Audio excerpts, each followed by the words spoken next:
বনলতার সাথে ময়ূকের কাটানো ঘনিষ্ঠ মুহূর্তের ছবি অনুভব দেখে চমকে গেল। সম্পূর্ণ জানতে হলে দেখতে থাকো। গল্পের শুরুতেই দেখা যায় আবারও অফিসারের কাছে চলে গেছে অনুভব আর বলে, দেখুন অফিসার, আপনি আমাদের বাড়ি থেকে ফিঙ্গারপ্রিন্ট কালেক্ট করে নিয়ে আসলেন, কিন্তু সেই রেজাল্টটা আমাদের বাড়িতে গিয়ে দিয়ে আসলেন না। সবার আগে আপনার তো উচিত ছিল আমার ঠাম্মির হাতে ফিঙ্গারপ্রিন্টের রিপোর্টটা তুলে দেওয়া। এইটা কিন্তু আপনি ভারী অন্যায় করেছেন। তখন অফিসার বলে, দেখুন আমি জানি আমি অন্যায় করেছি, আসলে লাজবন্তী ওর কথাগুলো আমার বেশ অবাক লেগেছিল। আমি যুক্তি দিয়ে দেখলাম ও যে কথাগুলো বলেছিল সেগুলো ঠিক কথাই।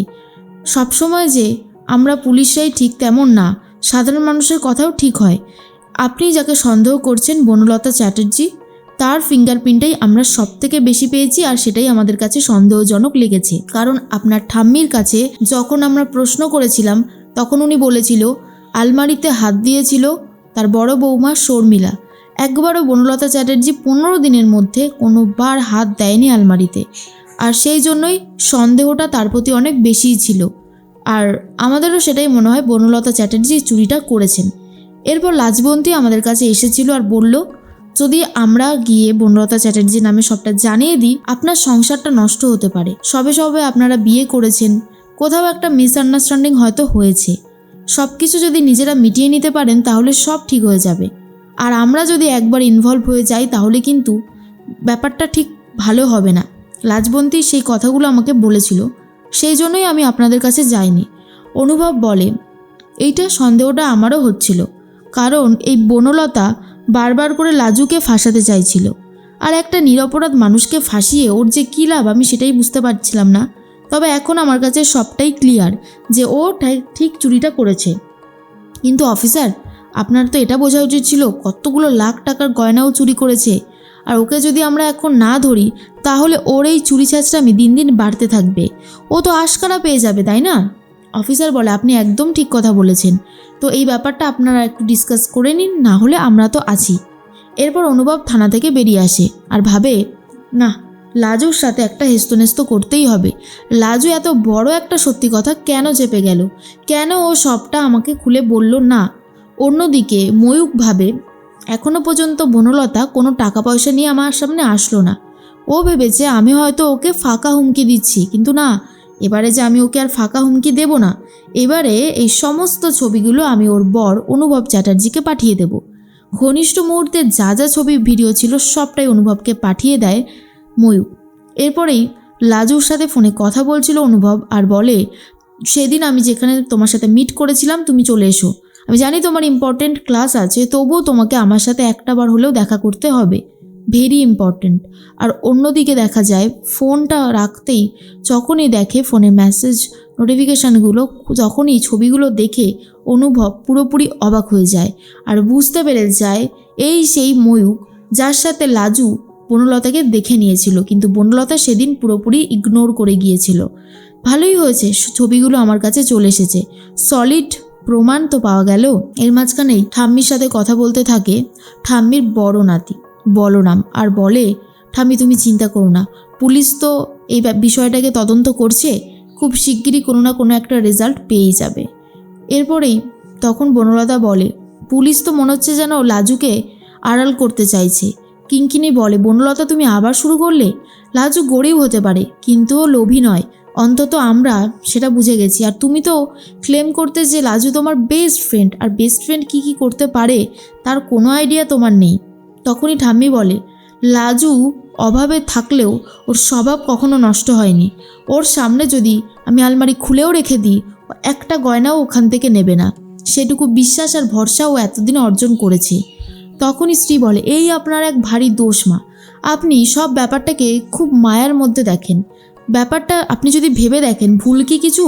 লাজু তো গ্রামের মেয়ে, হতে পারে ওর গয়না দেখে লোভ হয়েছিল তাই দুটো গয়নাও তুলে নিয়েছে। ঠাম্মি বলে, বৌমা আমার চুলগুলো না এমনি এমনি পাকেনি, আর তাছাড়া আমার একটা অভিজ্ঞতা আছে, সেই অভিজ্ঞতা তোমাদের সাথে কখনোই মিলবে না। আমি জানি লাজু কখনোই চুরি করতে পারে না। পুলিশ তো তদন্ত করছে, দেখাই যাক না আসল অপরাধীর নামটা ঠিক কার আসে। এরপর বনলতা ভাবে, সত্যি সত্যি যদি আমার নামটা চলে আসে তাহলে তো পুরো শেষ আমি। এদিকে ময়ূক তো সমস্ত ছবিগুলো অনুভবকে পাঠিয়ে দিয়েছে আর ভাবে, বনলতা তুমি ভেবেছিলে ময়ূক কিচ্ছু করবে না, কিন্তু এই ময়ূক যে কি করতে পারে সেটা তুমি এবার দেখে নেবে। লাজু তখন বলে, কি ব্যাপার বলো তো, হুট করে ডেকে পাঠালে, সব ঠিক আছে তো? তখনই অনুভব বলে, তুমি বনলতার এই চুরি ছাঁচড়ামোর ব্যাপারটা বেমালুম চেপে গেলে কেন? কেন বাড়িতে বললে না বনলতাই এই চুরিটা করেছে? তখন লাজু বললে কি হতো? বনলতা দিদিকে সবাই বাড়ি থেকে বার করে দিত, ভুল বুঝতো সবাই বনলতা দিদিকে। সেটা কি তুমি চাইতে বলো? আমি সেই জন্যই বলতে বারণ করেছিলাম অফিসারকে, কিন্তু অফিসার ঠিক তোমাকেও বলে দিল। তখন অনুভব বলে, এইভাবে কাউকে আড়াল করা যায় না লাজু। বনলতা আজকে 2টো গয়না সরিয়েছে, কালকে 5টা গয়না সরাবে। টাকার লোভ তো দিন দিন বাড়বে বই কমবে না, তাই না? এরপরে লাজু বলে, শোনো, বনলতা দিদি চুরি করার মতন মেয়ে নয়, ফেঁসে গেছে কোথাও একটা, আমি তোমাকে বলছি। এরপর ছবিগুলো দেখায় লাজুকে। লাজু তখন বলে, এই ছেলেটাকেই আমি সেদিনকার দেখেছিলাম বনলতা দিদির সাথে।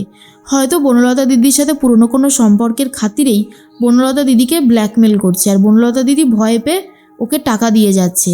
শোনো, এই ব্যাপারটাকে না তোমাকে আর আমাকেই যেভাবেই হোক ঠিক করতে হবে। বনলতা দিদিকে এইভাবে কেউ ফাঁসিয়ে দিতে চাইবে, সেটা ঠিক হবে না। অনুভব বলে, আচ্ছা তুমি কি মানুষ না অন্য কিছু বলো তো?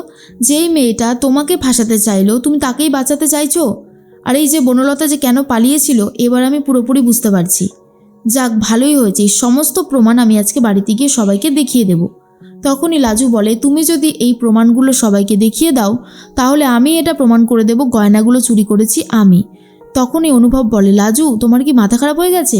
জানি তুমি এটা কখনোই করতে পারবে না। অতগুলো টাকা তুমি কি করে নিয়ে আসবে? গয়না বিক্রি করলে তো তোমার কাছে টাকা আসবে, তাই না? লাজু বলে, আমি বনলতা দিদিকে ঠিক আর আমাকে ভুল প্রমাণিত করার জন্য সব কিছু করতে পারি। আরেকটা কথা, তুমি কিন্তু এই লাজুকে কখনোই আর দেখতে পাবে না, সেটা কি তোমার ভালো লাগবে? লাজুর এই সমস্ত কথা শুনে অনুভব পুরোই অবাক হয়ে যায় আর বলে, তোমাকে যত দেখছি ততই অবাক হয়ে যাচ্ছি। এই বনলতাকে আমি আর সহ্য করতে পারছি না, দিনের পর দিন একটা মুখোশ পড়ে রয়েছে। ও আমাকে রীতিমতো ঠকিয়েছে, অন্য কারোর সাথে সম্পর্ক থাকা সত্ত্বেও ও এই বিয়েতে রাজি হয়েছে। কত বড় অন্যায় করেছে বুঝতে পারছো? লাজু বলে, সবটাই বুঝতে পারছি, কিন্তু এখন বিয়েটা যেহেতু হয়ে গেছে, বনলতা দিদিকে যদি তোমাদের বাড়িতে তোমরা ধরো, পাড়া প্রতিবেশী জানবে, তোমাদেরই তো একটা সম্মান নষ্ট হবে। সেই জন্যই বলছি, যদি ভালোবেসে ব্যাপারটাকে ঠিক করা যেত তাহলে কি হয় না? এদিকে বনলতা ভাবে, আচ্ছা পুলিশ যদি সবটা জানিয়ে দেয় বাড়ির লোককে তাহলে কি হবে?